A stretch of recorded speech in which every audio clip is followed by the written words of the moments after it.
जय हिंद प्यारे बच्चों, आप सभी का मेरे चैनल में स्वागत है। किसी ने मगरमच्छ के ऊपर जूता फेंका, लेकिन जूता किसका है? अब ये जानना भी ज़रूरी है।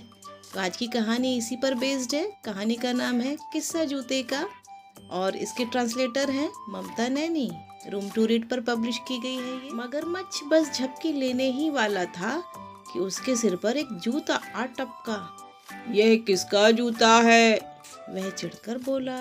मगरमच्छ ने दिमाग लगाया, कहीं यह जूता मेढक का तो नहीं? क्या ये तुम्हारा जूता है मेढक? मगरमच्छ ने गुस्से से पूछा। नहीं, मेरा पैर तो इस बड़े जूते के लिए बहुत छोटा है, मेढक झिझकते हुए बोला। ऐसा है क्या? यह कहकर मगरमच्छ वहां से चला गया। अब उसने जरा और ध्यान से सोचा, यह जूता जरूर शुतुरमुर्ग का होगा। मगरमच्छ ने शुतुरमुर्ग को पुकारा। ये रहा तुम्हारा जूता। मगर मेरा पैर तो इस चौड़े जूते के लिए बहुत पतला है, शुतुरमुर्ग ने घबराकर कहा। ऐसा है क्या? उफ! मगरमच्छ का गुस्सा बढ़ता ही जा रहा था।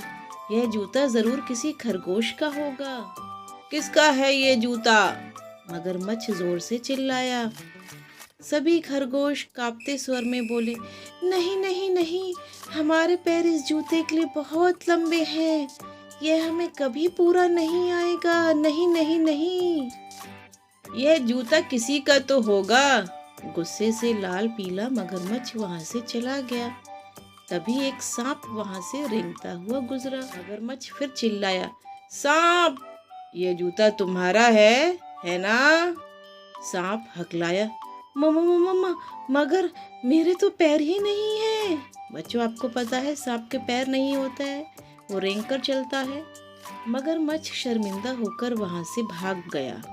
वह समझ नहीं पा रहा था कि जूता आखिर फेंका किसने। बस एक बार पता लग जाए कि जूता किसने फेंका, फिर बताता हूँ, तिलमिलाया मगरमच्छ बोला। उसी समय एक शेर उसकी ओर लपका। मैं एक जूते की तलाश में हूँ, शेर ने कहा। क्या तुमने मेरा जूता कहीं देखा है? मगरमच्छ ने अपने कंधे झटका दिए। मैंने तो आज सुबह से कोई जूता नहीं देखा। मगर अब इस जूते का आखिर करे क्या? खैर, मगरमच्छ ने सोचा, किसी ने इसे मुझ पर फेंका था और वो गया जूता हवा में उड़ता हुआ।